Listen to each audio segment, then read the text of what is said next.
Fireball.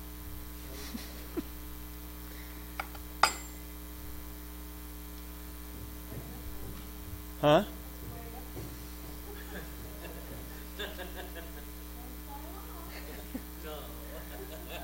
May happen. Yeah, doesn't work. That worked. That worked. Oh, this one's on. Okay. We'll play the song, and then you can turn them off because it's too noisy. Leave that one on. Is it too cold? Is it going to be too hot for you? Okay. We can open that door. And open up door.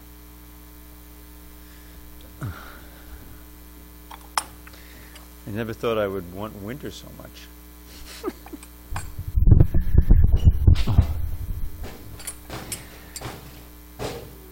Jaya Radha Madhava Kunja Bihari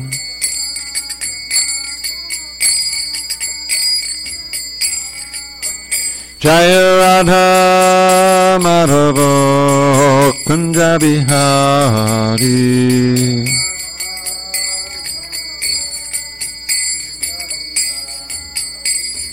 Gopijana Vallabha Girivardhari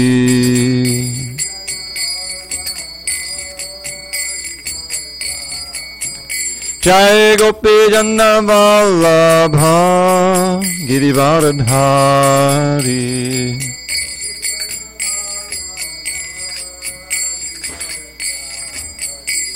Yashodanandana Brajajana Ranjana Yashodanandana Brajajana Ranjana Yamuna Tira Vanachari Yamuna Tira Vanachari Jaya Radha Madhava Kunja Bihari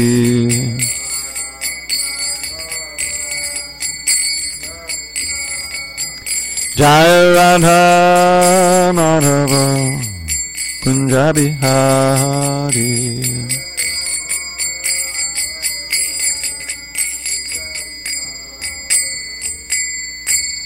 Jai Mr. Pad Paramahansa, Bhagavadgitacharya, Ashtottara to the Srimad Divine Grace, Srila A.C. Bhaktivedanta Swami Prabhupada ki Jai, ISKCON BBT Founder Acharya Srila Prabhupada ki Jai, Jai Om Vishnupad Paramahansa, Bhagavadgitacharya, Ashtottara to the Srimad Divine Grace, Srila Bhakti Siddhanta Saraswati Thakur ki Jai, Ananda Koti Vaishnavinda ki Jai, Namacharya Srila Haridas Thakur ki Jai, Srimad Bhagavad Gita ki Jai, Samaveda Bhaktivinoda ki Jai.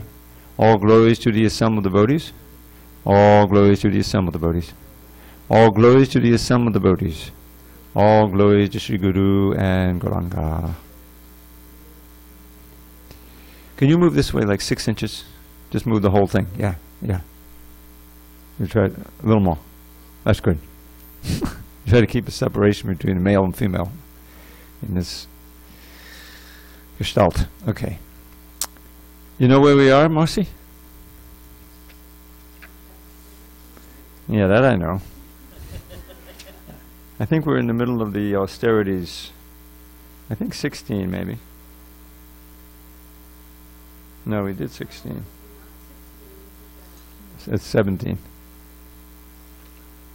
Well, then we did all 3 of the austerities of the body, mind, and words. All right, let's do 7. We'll start on 17, okay? All right. Om Namo Bhagavate Vasudevaya. Om Namo Bhagavate Vasudevaya. Om Namo Bhagavate Vasudevaya.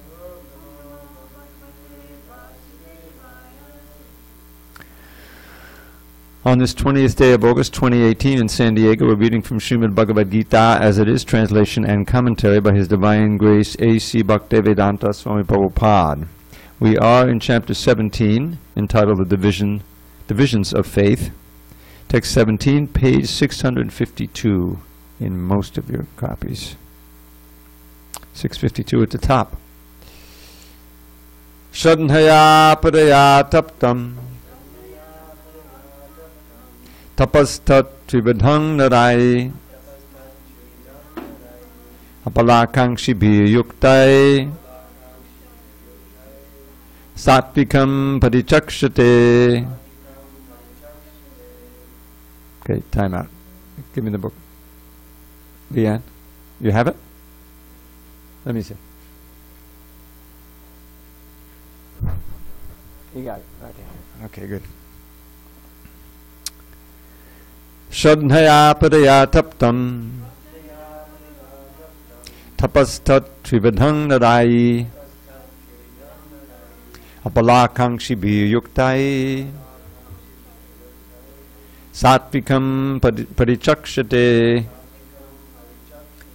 shadhaya padaya taptam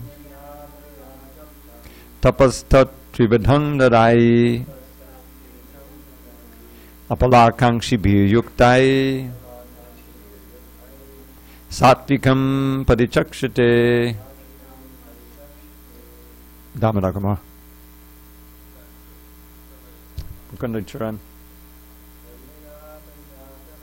Shadhaya padaya taptam tapastat tribadhang narai apalakankshi yuktai satvikam parichakshate. Go ahead, Marcy. Shadhaya padaya taptam tapastat trivadhang narai apalakankshi yuktai satvikam parichakshate. Jamal. Shadhaya padaya taptam tapastat trivadhang narai apalakankshi yuktai Satvikam padichakshate. You want to try it, Leanne?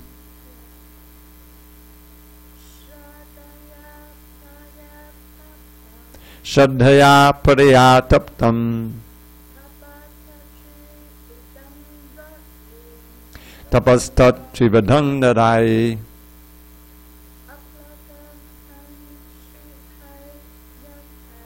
apalakankshi yuktai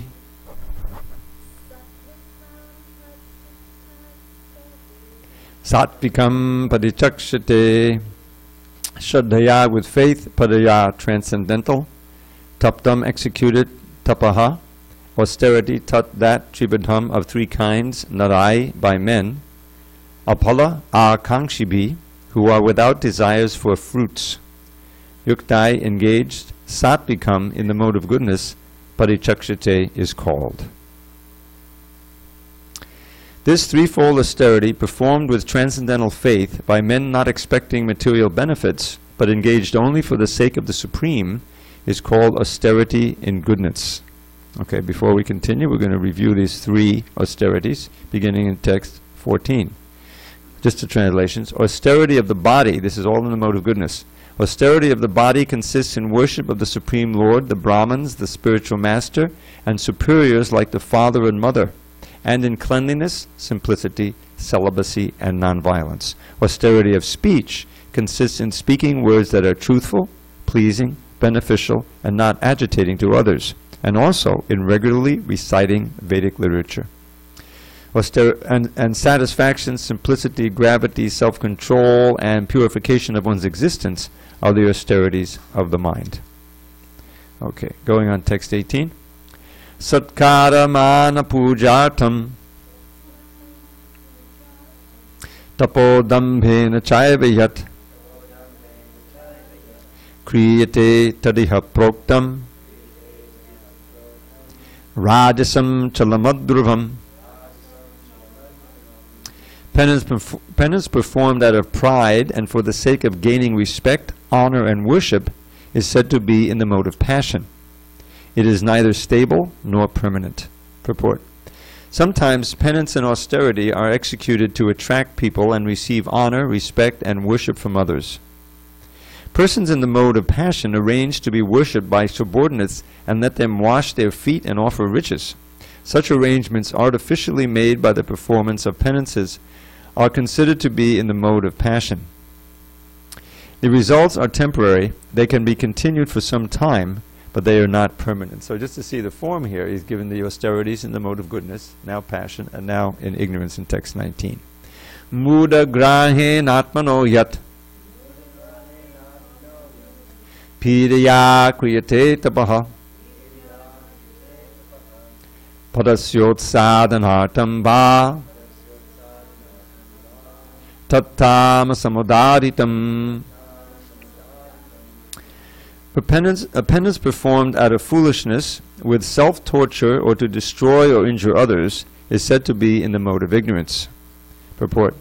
There are instances of foolish penance undertaken by demons like Hiranyakashipu, who performed austere penances to become immortal and kill the demigods. He prayed to Brahma for such things, but ultimately he was killed by the Supreme Personality of Godhead. To undergo penances for something which is impossible is certainly in the mode of ignorance. Om Jnana Timarandasya Jnanandjana Shalakaya Chakshu Unmilatam Mena Tasmai Shri Gurave Namaha. I was born in the darkness of ignorance, but my spiritual master Srila Prabhupada opened my eyes with the torchlight of knowledge. I offer my humble obeisance unto him and all members of Sri Parampara. So one thing, just on the use of words, Srila Prabhupada uses penance and austerity synonymously. There's, if you look it up in the dictionary, there's a bit of a difference there, because penance means you're repentant.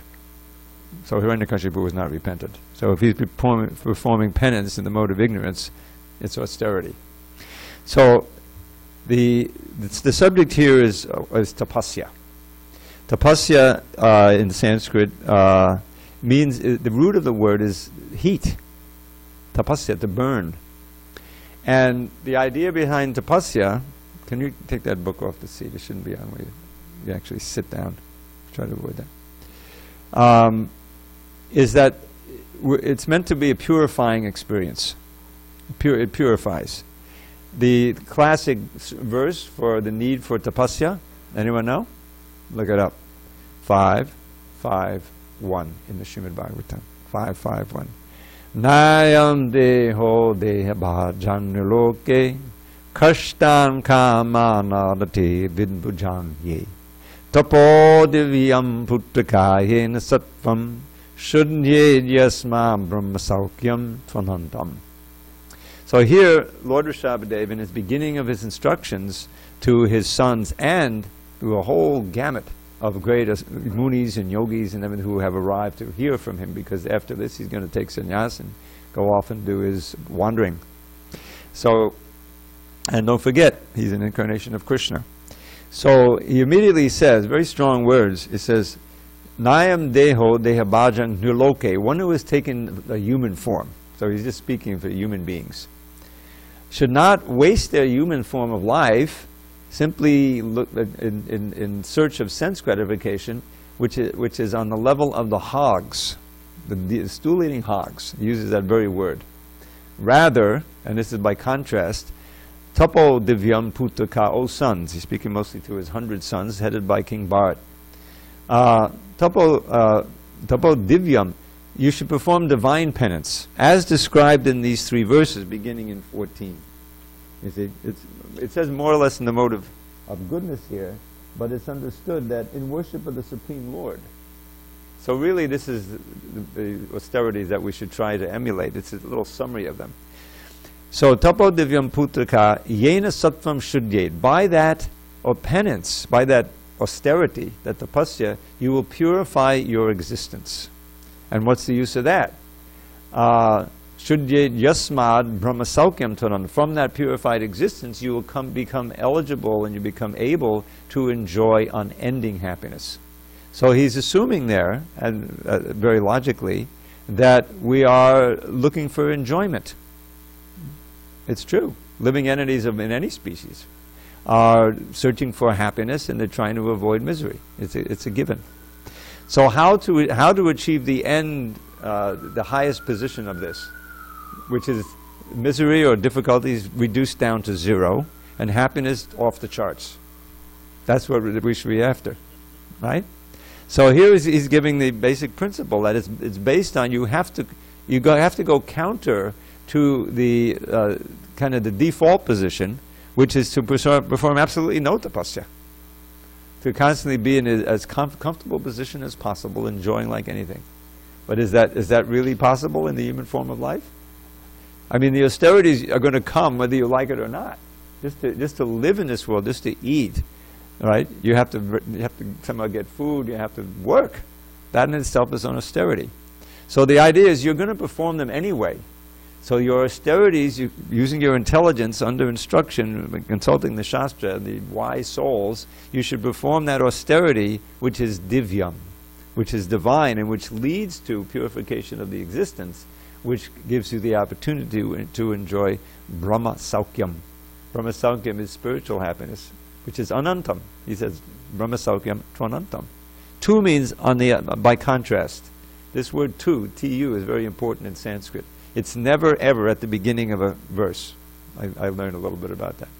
It's always after some introductory word. In this case, the whole verse comes before it.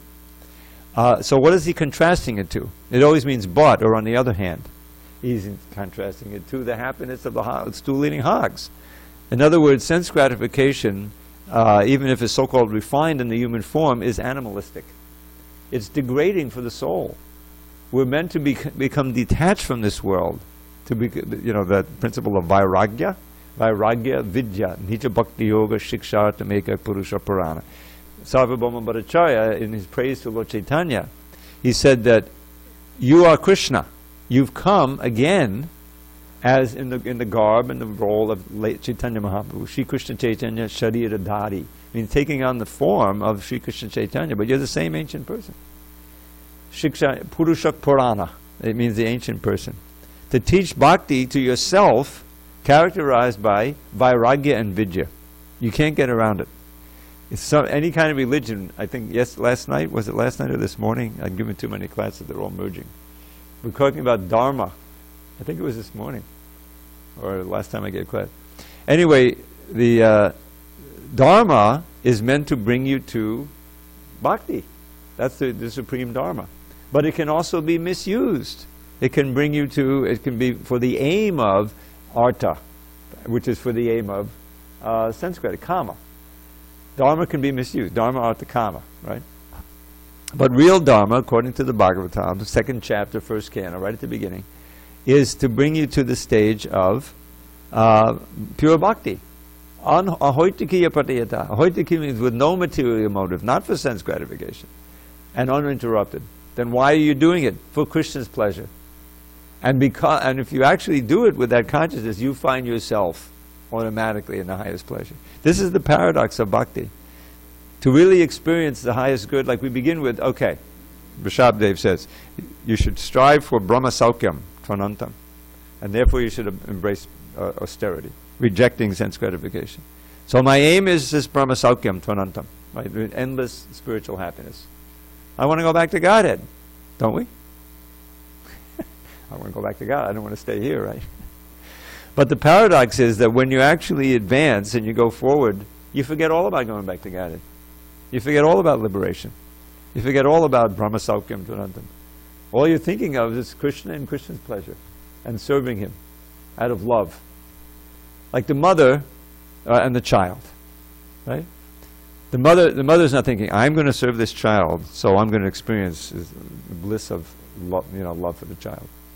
No, she's just loving the child and trying to make the child happy and comfortable and peaceful, and then she's happy. So that selflessness, that focus on the other, in this case Krishna, and by focusing on Krishna, you're able to make everyone else happy.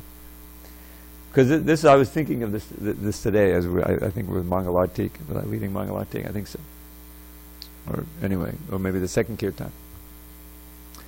And how there's Radha and Krishna, they're standing up there, all these years, right? is Radharani giving the blessing.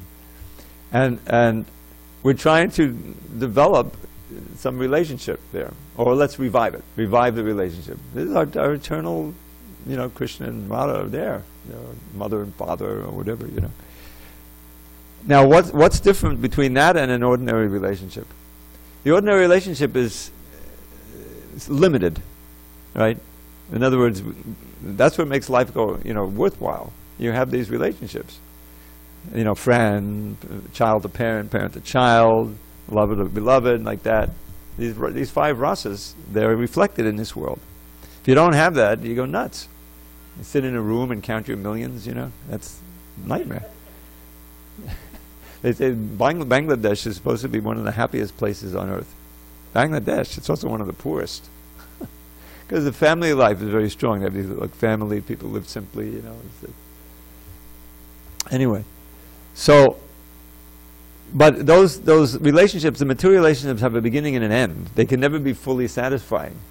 The mother and child, well, the child grows up, then, they rebels against it, goes away, it's attenuated. It's never, obviously, completely fulfilling. So what is it about the spiritual relationship? Well, they're eternal, but also Krishna, because he's God, he has unlimited ability to have personal relationships with everybody. This is the thing. Isn't that the whole big thing? Whenever we have a class, and if there's a big festival, we have a big class, and there's always some kids, right? And the kids, they don't want to hear a class. They can't understand anything. What do they want? Attention. Attention. They want the mother to pay attention to you, right? To the point where they has to take them out to pay attention, and they scream even more. Right? So here's the thing. Krishna is always paying attention to each one of us as an individual. If nothing else, we can understand as a super soul. He's always there, listening, understanding where we're at, trying to give us good instruction, right? And Krishna here, it's not like someone thinks, oh, he's not paying any attention to me. If you're actually focusing on Krishna, you can feel he's for everybody, personally. I mean, that's really what it's at.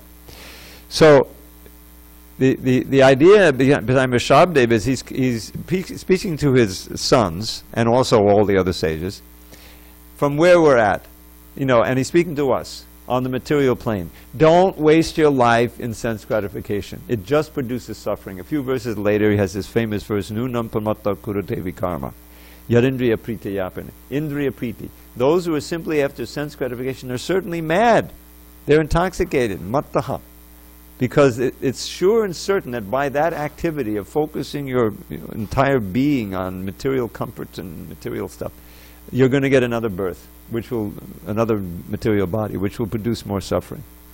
So why would someone do something that will ensure his, extreme suffering, just for a little, maya sukhaya, flickering, illusory sense gratification? Because you're mad, because you don't know, because you're being pushed by your lower self, which is covering your real knowledge. So the whole thing of the Bhagavad Gita and all of the other Shastra in the process is to give us a way in which we can control this urge to just live for the bodily needs and to really contemplate our ultimate good and to work toward that so that we can embrace this austerity, which we know is actually the path toward purity, to purification, to refine the senses. Remember this nice verse, Atakshi Krishna Namade Nabhavegrayam Indriyai, with our present senses, which are covered and contaminated by eons of life in the material world, we cannot perceive the real nature of the name, the form, the qualities, and the pastimes of Krishna. We just can't understand them. We're not suited to that. But what we can do is perform those activities with these very senses that will purify the senses and the mind, so that we come to the state progressively of appreciating more and more the spiritual nature, the wonder of the holy name, form, qualities of Krishna. That's what we're trying to do. So that's what Rishabhdev says, and here, this is what Krishna is describing in these verses, describing the mode of the different austerities in the mode of goodness, and then there's passion and ignorance. So the whole point is it has to be divine austerity, because austerity is like a tool. Krishna says at the beginning, what's the first word that Brahma heard? What is it? Om? No. No. Tapa. Do you remember the two syllables? The story is, or the history, is that there's nothing, right? And then only Krishna is there. And so then he expands. He expands into Balaram, into the Chaturvyuha, and then the Sankirtan, second Chaturvyuha, and from the second Sankirtan you get Mahavishnu. These are all expansions of Krishna. And specifically Mahavishnu is for the creation and annihilation of the material world. So Mahavishnu, he breathed out, if you have the picture in the corner there, and all these universes emanate from his pores and from his breathing in seed form, and then they expand. And then he expands further as Garbo Dakashai Vishnu. What is all this Udakashai? You got the Karano Dakashai, Garbo Dakashai, and Shiro Dakashai. Has anyone ever taken apart those big words? Sometimes they just merge, right? Karana, Udaka, Shai. What's the Shai? I'll give you a hint. Sleeping. He's resting. On the Udaka, you go west a couple of blocks, what do you hit? What do you hit? You know.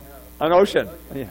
So Udaka is the ocean. He's resting on the ocean of Karana, the causal ocean. Karana means cause. So that Mahavishnu is the supreme cause. He's resting on the causal ocean. So now we have the Udaka Shai figured out, right? That's some ocean. So then we have the Garbha Udaka Shai. You know what a Garbha is? Fetus. So in each universe it expands. Then he goes in as Garbha Dakashai Vishnu. There's nowhere to rest, so he exudes perspiration. He fills up half the universe and he lies there on Sheshanag. He expands into another. So he's also resting, like a fetus within a womb, because it's covered by earth, water, fire, air, ether. There's all these, each universe is covered like that. So what happens next in the creation? Hint. It has to do with his belly button. What is it? Come on, give me a hint. Remember? How does the creation take place? The lotus flower. The lotus stem starts growing, and there's a lotus flower, and there on it Brahma appears. That's why he's known as Ajja, unborn, because he's not born in the usual way. He's kind of self-born, So there's Ajja, Lord Brahma, with his 4 heads. He has no idea what's going on.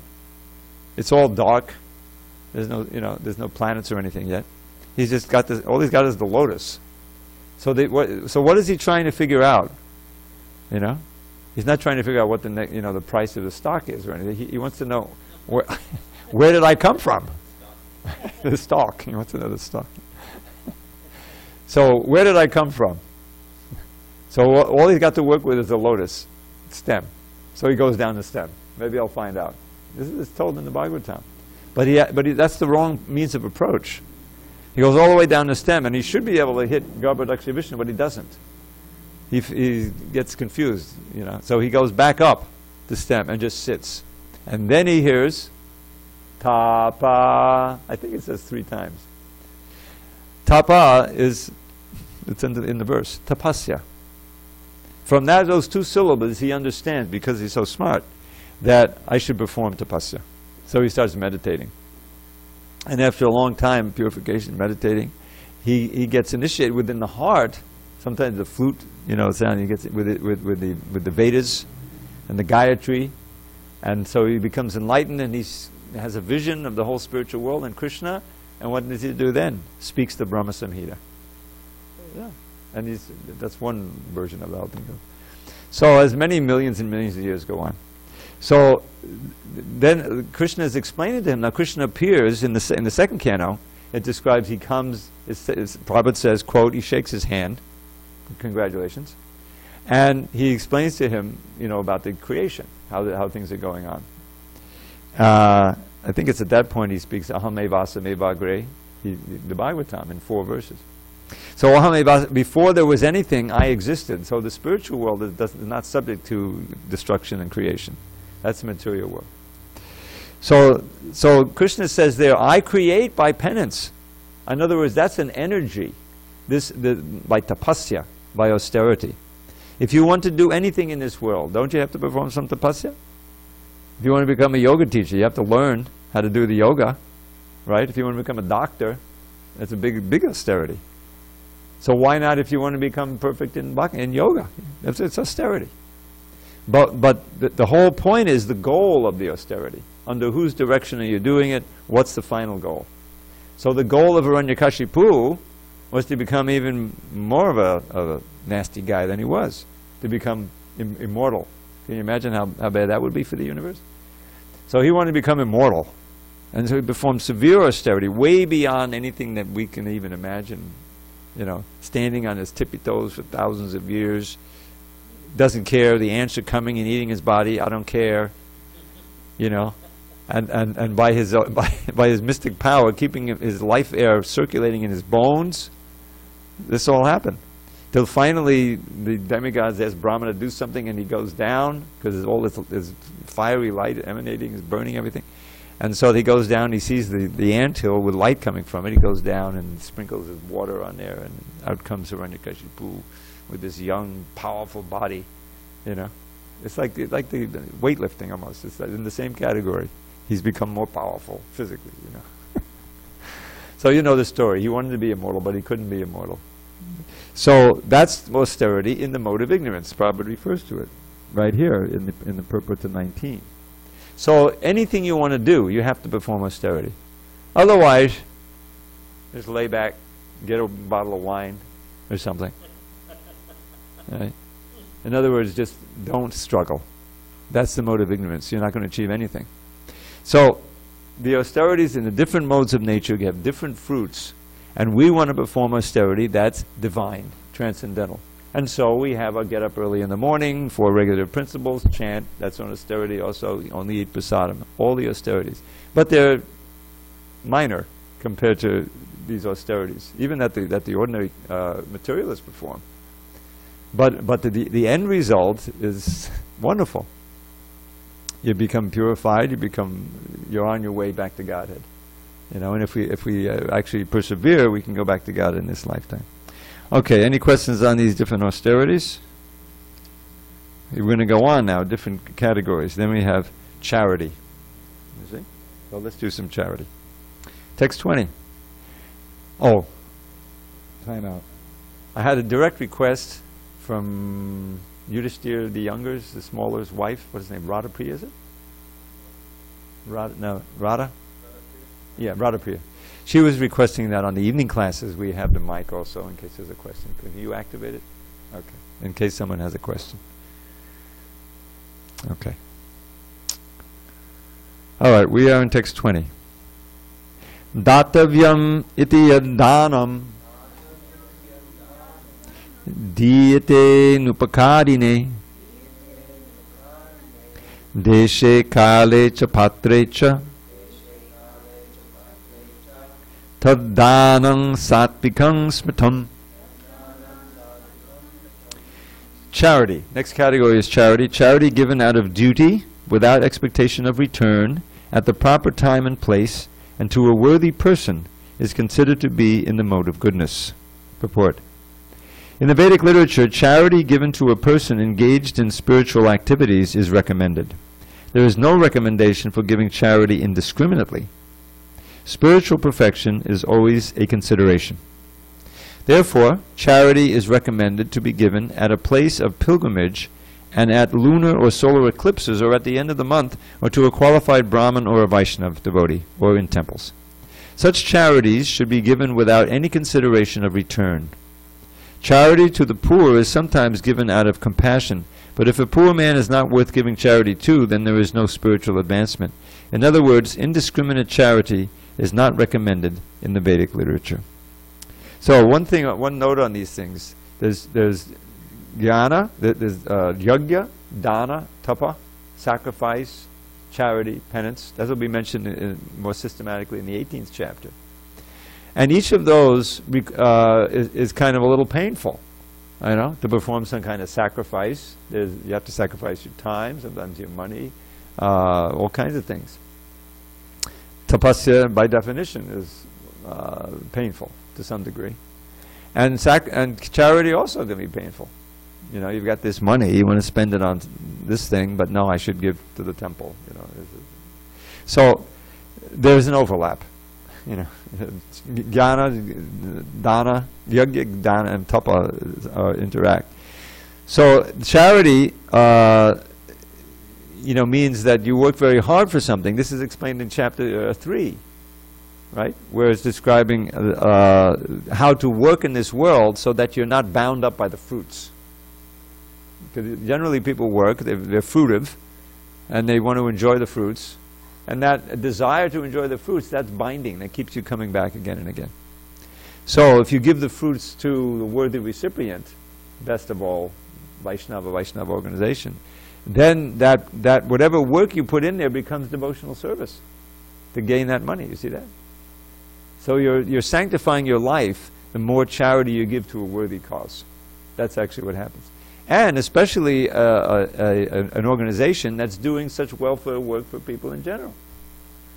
We're giving out knowledge, we're giving the opportunity for people to become Krishna conscious. And if you help that organization, then you get a lot of blessings from Krishna. So that's why people put in something in the Handi, and especially Janmashtami. This temple basically subsists on Janmashtami. Thank you. Marcy is keeping the temple going throughout the year. But I mean, it's all good, and there's certainly, you don't want some motive for it. That's the whole idea. That's why in the Bible, doesn't it say try to give anonymously? Or if you're performing fasting, don't let anyone know, right? In other words, don't let there be an ego element to it. Let it just be completely out of desire to help the object of the charity. That's the best kind of charity. So we have to be careful who we give charity to. Okay, we'll do one or two more. We have 3 charities, as usual. Text 21. Yattu pratyupakaratam palam uddishya vapunaha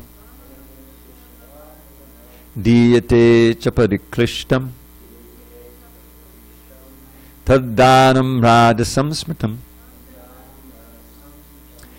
But charity performed with the expectation of some return, or with a desire for fruitive results, or in a grudging mood, is said to be charity in the mode of passion.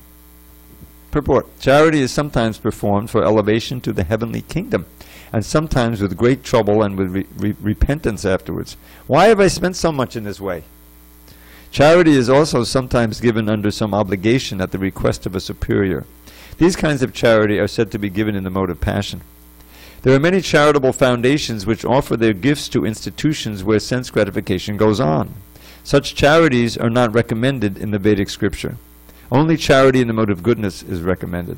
So, some of you may not know this, but some of the big, what do they call them, robber barons of the early 20th century, like Rockefeller and Carnegie and all these guys, they started foundations because they wanted to, they knew that they were kind of, predators in the world. With the big railroads, was it Carnegie who was the railroads? I forget. They cornered the market, So you find, I think it was Carnegie who had this idea of these public libraries. A lot of the public libraries were started by, I think, Carnegie. Said, okay, I'll do something that people enjoy. But in the public libraries, most of the literature is based on sense gratification or whatever. So it's, but he definitely wanted to be known that he gave the charity. So in other words, he had a motive that it'll mitigate my bad press. Was it Carnegie? I forget one of the guys. Maybe no, Rockefeller. Yeah, I think it was Rockefeller, the original Rockefeller, who would go out on the street in New York and give dimes out, during the Depression or something. So this is a mode of passion, charity in a mode of passion. Even if you give, but my name be on the building, right? I gave this wing of the hospital. This is the idea of the mode of passion. All right, let's finish off with the mode of ignorance here. 22. Adeshakale yaddanam apatrebhyascha diyate asatkutam avagyatam tattama samudaritam. And charity performed at an impure place at an improper time to unworthy persons or without proper attention and respect is said to be in the mode of ignorance. Purport. Contributions for indulgence in intoxication and gambling are not encouraged here. That sort of contribution is in the mode of ignorance. Such charity is not beneficial. Rather, sinful persons are encouraged. Similarly, if a person gives charity to a suitable person, but without respect and without attention, that sort of charity is also to be said to be in the mode of darkness. So the perfect charity, we had example when Tirtha Maharaj, then Mahatattva Prabhu, came down here. One of his main preaching programs was called Shastradan. Shastradan. In Shastradan, you get donations in order to buy books in bulk, and then you go out and you put them in places where people will read them, like dentist's office or doctor's offices or someplace, you know, or I think maybe even libraries. You know. And the whole idea is that people will just come upon them and become interested in them. A certain amount of them will steal them, but that's okay, because then, you know, it means that if I stole it, I might as well read it, and whatever. And so that's the perfect kind of charity. And really, the mood of charity is like the mood of the preacher. You know, to give, to just giving for the sake of benefit for the person. You make a sacrifice, that's where jagya comes in, but you're also giving knowledge. They may contribute a little something for the cost of printing. But the value of what they're getting compared to what they're giving is way out of proportion. They're getting the knowledge by which they can solve all the problems of life and go back to Godhead for what? $2, $3, $10, you know what I mean? So really the mood of charity is what this movement is all about. That's why Lord Chaitanya is called the Mahavadanyaya. There's the word dana again. But in the Vadanya, the most munificent. Just a little... I can't resist the little editing twist. The word munificent and the word magnanimous are not exactly synonymous. Prabhupada really liked that word magnanimous. You know, munificent is exactly giving charity. You know, that's what Lord Chaitanya was. Magnanimous means more like forgiving. Forgiving a slight. If someone is very broad-minded, you may, you know, insult me. I don't care. You know, I'm magnanimous. Forgive you like that. But magnanimous also can include that idea of giving out, but mostly it's forgiving. So there it is. Okay. Any questions or comments on these points? Yes, Prabhu.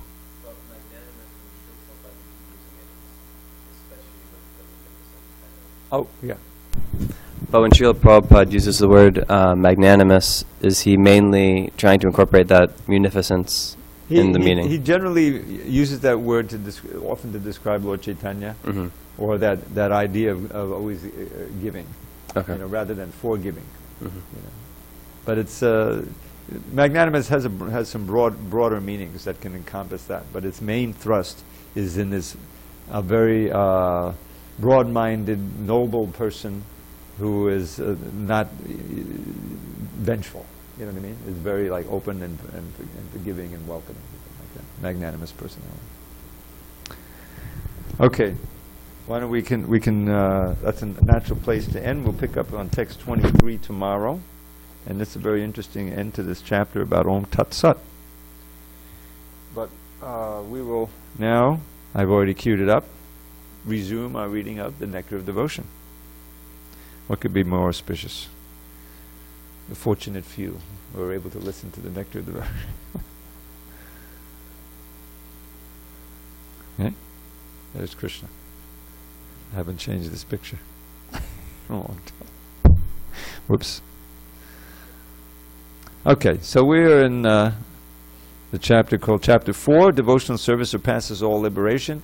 Now, some of you may recall that Rupa Goswami begins his book after defining bhakti as anyabhilashita shunyam, as favorable devotional service toward Krishna that is not covered by any tinges of karmic desire or desire for liberation. And then he describes the benefits of bhakti, and one of them is it's even beyond liberation.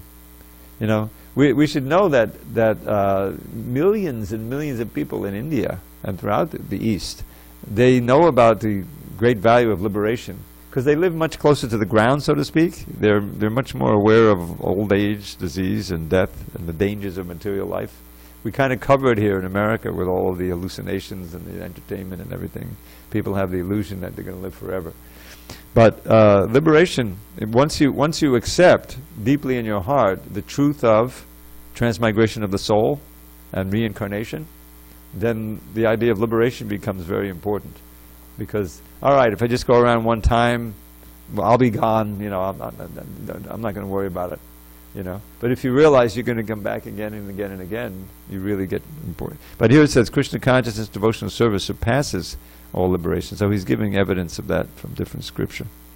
There's a statement in the Padma Puran describing the ritualistic function during the month of Kartik, October-November. During this month in Vrindavan, it is the regulative principle to pray daily to Lord Krishna in his Damodar form. The Damodar form refers to Krishna in his childhood when he was tied with a rope by his mother, Yashoda. Now listen up, because this is explaining the name Damodar. Dama means ropes, and Udara means the abdomen. So Dama Udara becomes Damodara, rope around the belly.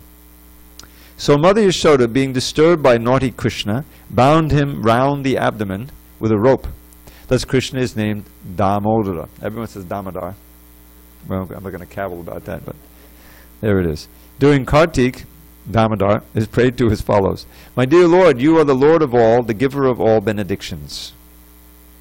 Close quote. There are many demigods like Brahma and Shiva who sometimes offer benedictions to their respective devotees. For example, Ravana was blessed with many benedictions by Lord Shiva, and Hiranyakashipu was blessed by Lord Brahma. But even Lord Shiva and Lord Brahma depend upon the benedictions of Lord Krishna, and therefore Krishna is addressed as the Lord of all benefactors. As such, Lord Krishna can offer his devotees anything they want, but still, the devotee's prayer continues, I do not ask you for liberation or any material facility up to the point of liberation. What I want as your favor is that I may always think of your form in which I see you now as Damodar. You are so beautiful and attractive that my mind does not want anything besides this wonderful form. Okay, who knows the verse?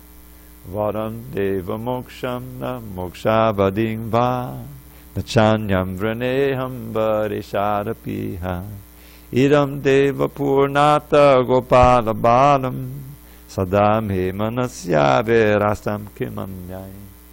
Remember it? Varam deva. Varam is a benediction. No moksha. I don't want moksha. I want liberation. That's the whole point here, beyond that. Or even any benefit that comes from going to Vaikuntha. I don't care. Vadam deva moksham na mokshavadi nachanyam vrineham. Vrineham means to pray for a benediction. It has the same root as vara, vrineham. Vara isha, O Lord of giver of benedictions. Varesha rapiha. Idam deva purnata gopala balam sadame manasa. Let me just remember this beautiful Damodara form. You know. Now Rupa Goswami has this one verse. You won't hear this verse anywhere else. And he's describing this Damodar form. Actually not Damodar form. He's describing the little baby form of Krishna. Kwanata kanaka kinkani kalapam smitamukam udvala nasika gramuktam kadaditanda vanita pindabankre tanahimabheksha nananda patni. Now, start at the end of the verse. Nananda. This is such a wonderful thing. First of all, you should know that the ND sound in Sanskrit is evocative of Ananda. That's why it's called Ananda. I'll give you a verse in a minute that has so many NDs in it. You can see, if you just chant the verse, you feel bliss a little bit.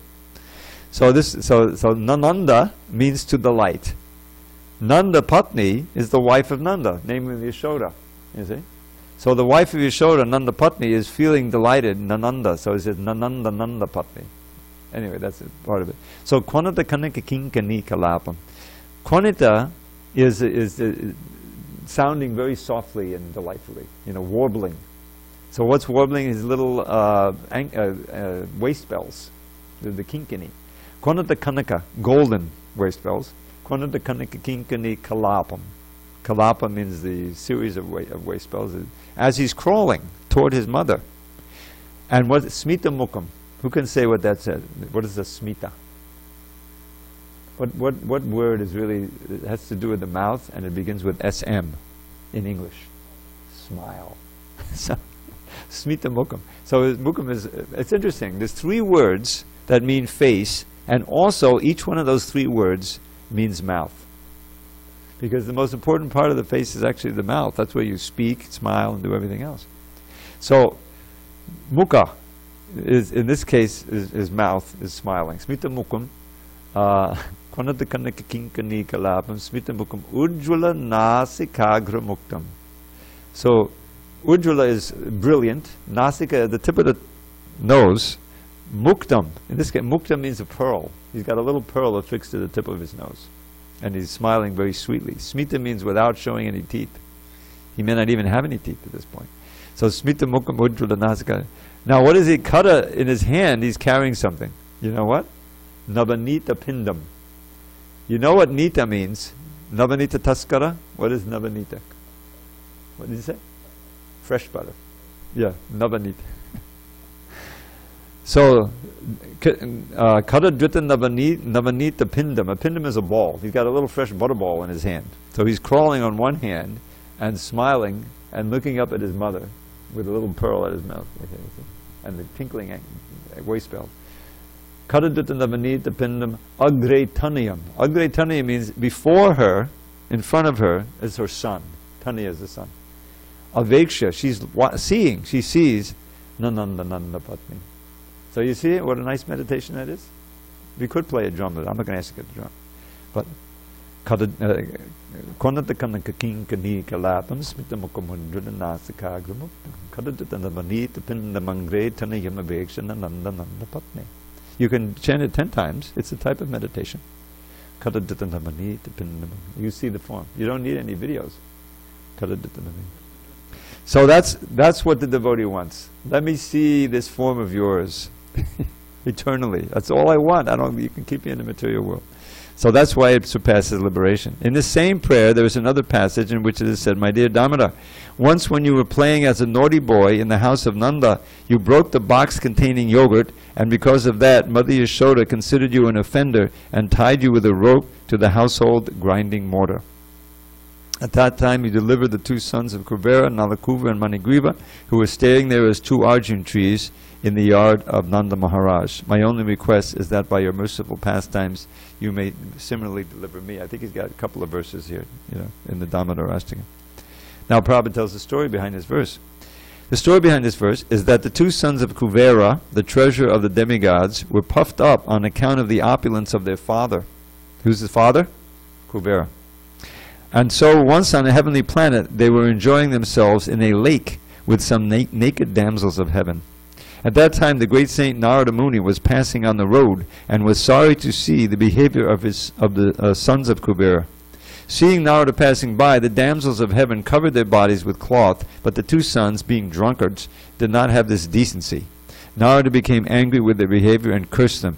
"You have no sense, so it is better if you become trees instead of the sons of Kuvera." Upon hearing this, the boys came to their senses and begged Narada to be pardoned for their offenses. Narada said, "Yes, you shall become trees, Arjun trees, but you will stand in the courtyard of Nanda Maharaj. But Krishna himself will appear in time as the foster son of Nanda, and he will deliver you." In other words, the curse of Narada was a benediction to the sons of Kuvera, because indirectly it was foretold that they would be able to receive the favor of Krishna. After that, Kuvera's 2 sons stood as 2 big Arjun trees in the courtyard of Nanda until Lord Damodar, in order to fulfill the desire of Narada, dragged the grinding mortar to which he was tied and struck the 2 trees, violently causing them to fall down. From out of these fallen trees came Nalakuva and Manigriva, who had by then become great devotees of the Lord. Okay, so we will begin there tomorrow. It's very exciting, actually. All glories to Srila Prabhupada. Oh. I blew it. Okay.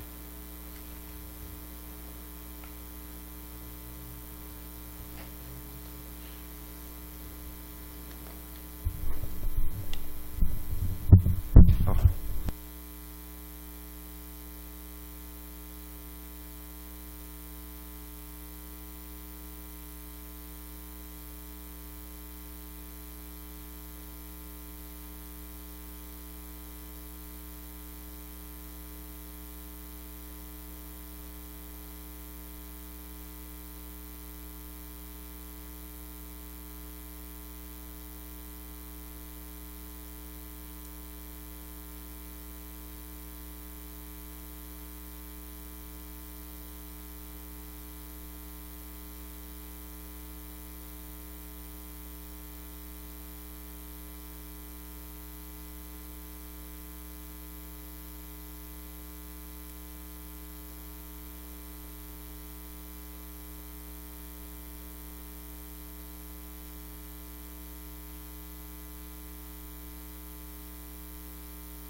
Om Vishnu Padaya Krishna Prestaya Uttame Srimate Bhakti Vedanta Swami Iti Namine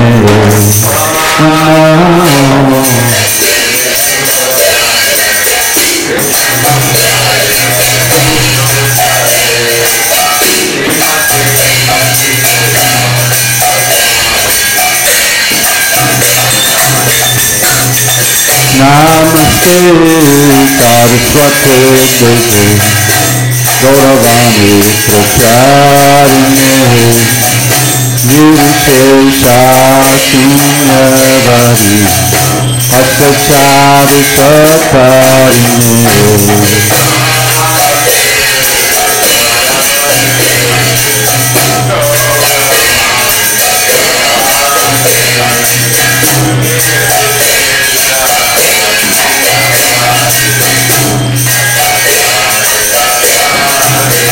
Jai Shri Krishna Chaitanya Prabhu Nityananda Shri Advaita Gadadhar Shirasari Gaur Bhaktavrinda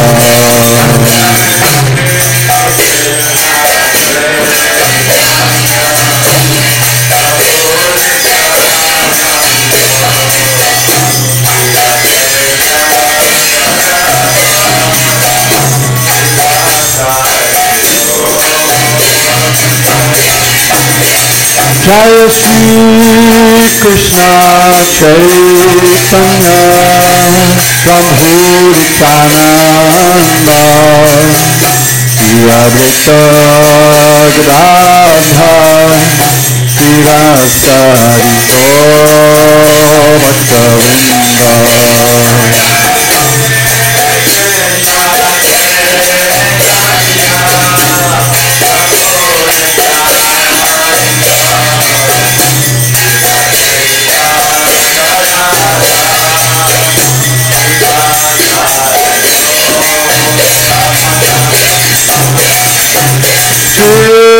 Krishna Chaitanya Prabhu Nityananda Shri Advaita Gadadhar Shirasari Gaur Bhaktavrinda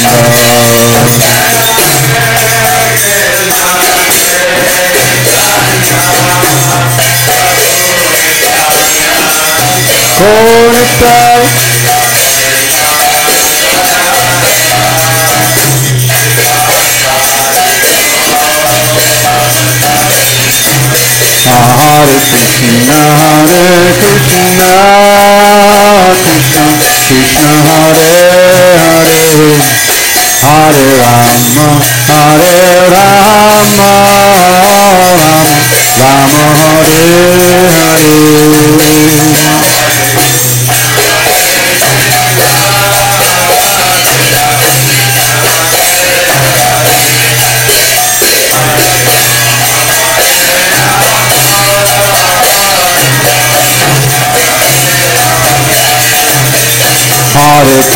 Hare Krishna Krishna Krishna Hare Hare Hare Rama Rama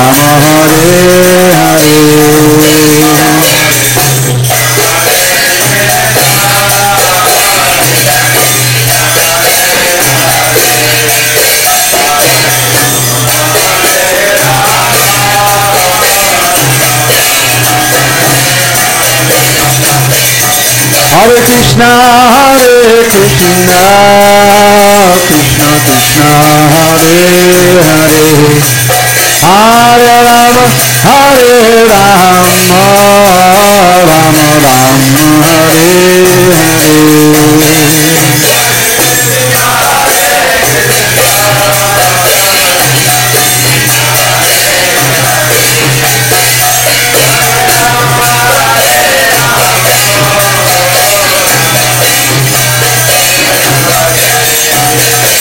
Hare Krishna, Krishna Krishna, Hare Hare, Hare Rama, Hare Rama, Rama Rama, Hare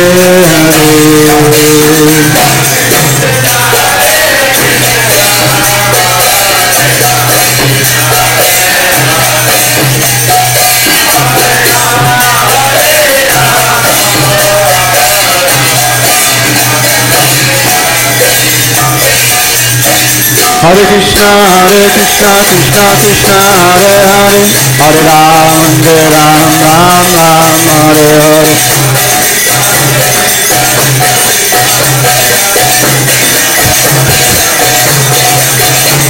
Hare Krishna, Krishna Krishna, Hare Hare, Hare Ram, Ram Ram, Hare Hare.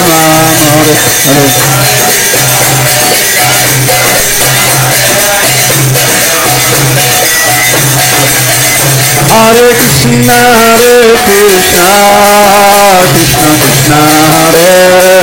Krishna, Hare Hare, Hare Rama, Hare Rama, Rama Rama, Hare Hare.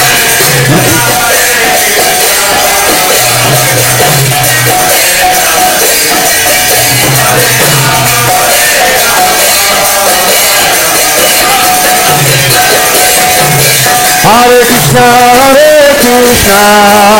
Krishna Krishna, Hare Hare, Hare Rama, Hare Rama, Rama Rama, Hare Hare.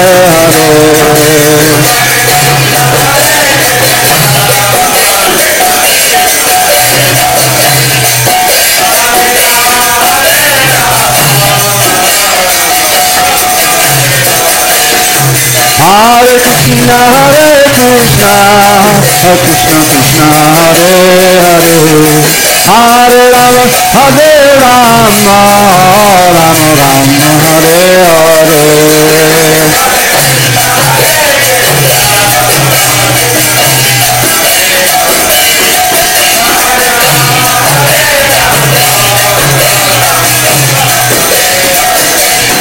Hare Krishna, Krishna Krishna, Hare Hare, Hare Rama, Hare Rama, Rama Rama, Hare Hare. Hare Krishna,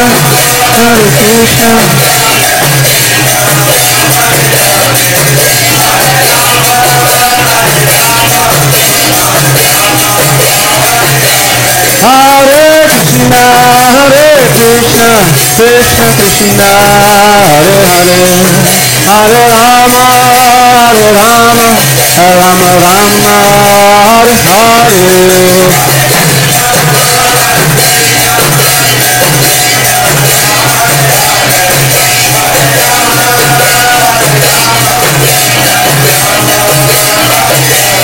Radha Giri Hari, Radha Giri Hari Radhe. Jaya Radha Giri Hari, Radha Giri Hari Radhe.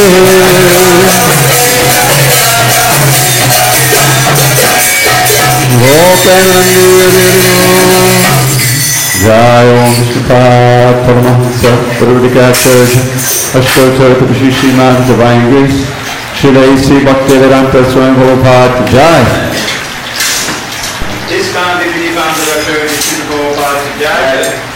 Jai Om Vishnupada Paramahansa Dravida Prabhu Ashtottara Srimad Divine Grace Srila Bhaktivedanta Swami Prabhupada Jai. Anant Koti Vaishnava Jai. Namaskar, Haridas Thakur, Jai. Prem Shri Bhagavad Krishna Chaitanya Bhavan Nityananda, Shri Advaita Gadadhar, Shivasadi Gaur Bhaktivinoda Ki Jai, Shri Shri Radha Krishna Gopinath Shyam Prabhu Giri Govardhan Ki Jai, Vrindavan Dham Ki Jai, Navadip Mayapur Dham Ki Jai, Jagannath Puri Dham Ki Jai, Jagannath Swami Ki Jai, Ganga Mehi Ki Jai, Yamuna Mehi Ki Jai, Tulsi Devi Ki Jai, Bhakti Devi Ki Jai, Shri Harinam Sankirtan Ki Jai, Best Temple Distribution Ki Jai, Shri Prabhupada Ki Jai, Samadvaita Bhaktivinoda Ki Jai, all glory to the Son of the Bhagavad, all glory to the Son of the Bhagavad, all glory to the Son of the Bhagavad, all glory to Shri Guru and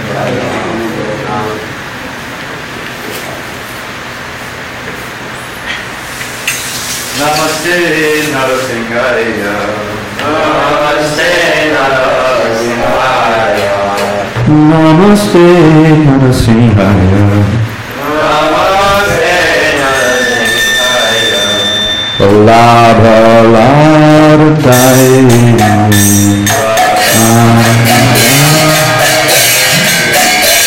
Hiranya Kashipo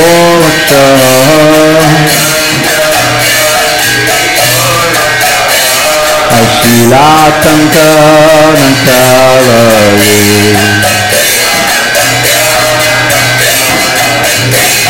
Ito Nisinga Parito Nisingo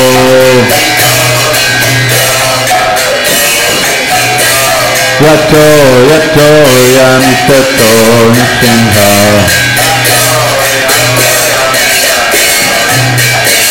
Bahi Nisingo Ridnahi Nisingo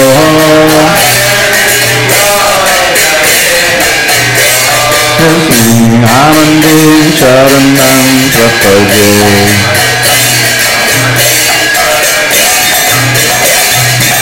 Tavakara Kamalavare Natam Adita Singam Sarita Hiranyakashipu Kanundrinam Keshavadita Narahari Rupa Jagadisha Hare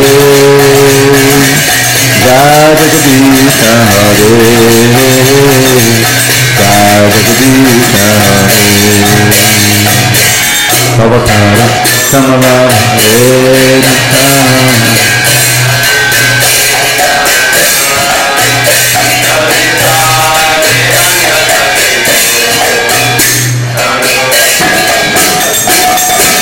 Keshavasrita Narahari Rupa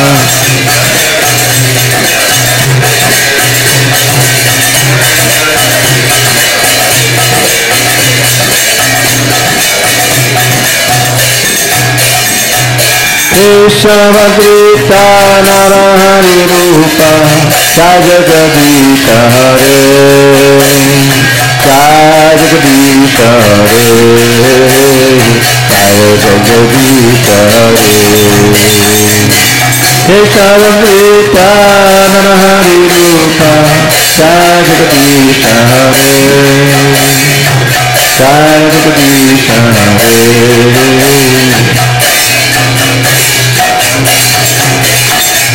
Keshavamrita Narahari Rupa Jagadisha Hare Jagadisha Hare Jagadisha Hare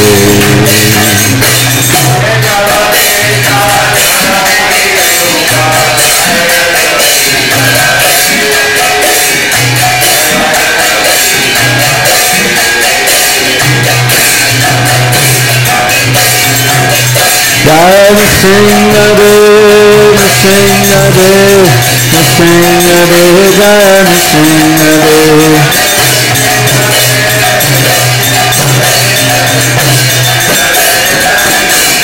Jai Nrsimhade, Jai Nrsimhade, Nrsimhade, Jai Nrsimhade.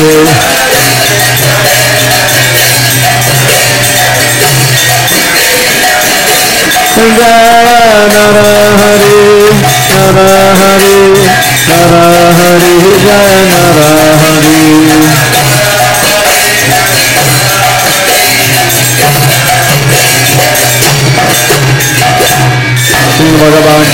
Jai, Pradhan Maharaj ki Jai, Gaur Premanande Hari Bol.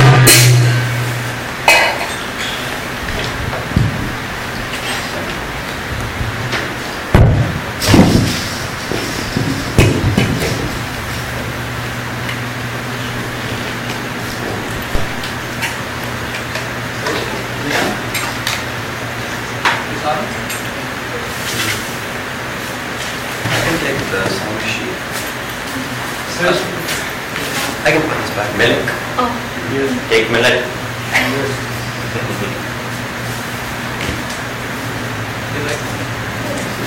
Wow.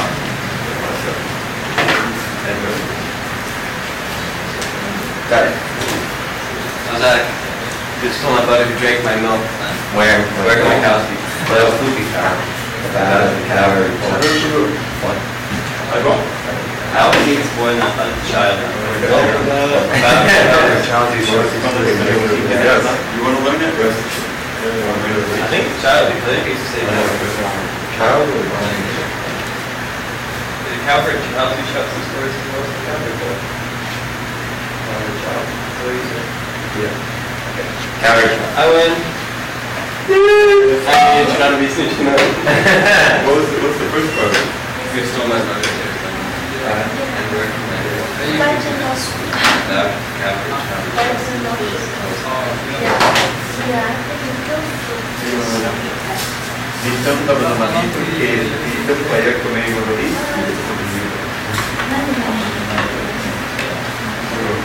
I like the illustration of the one from the beginning. Yeah, that's the whole idea. What's the question?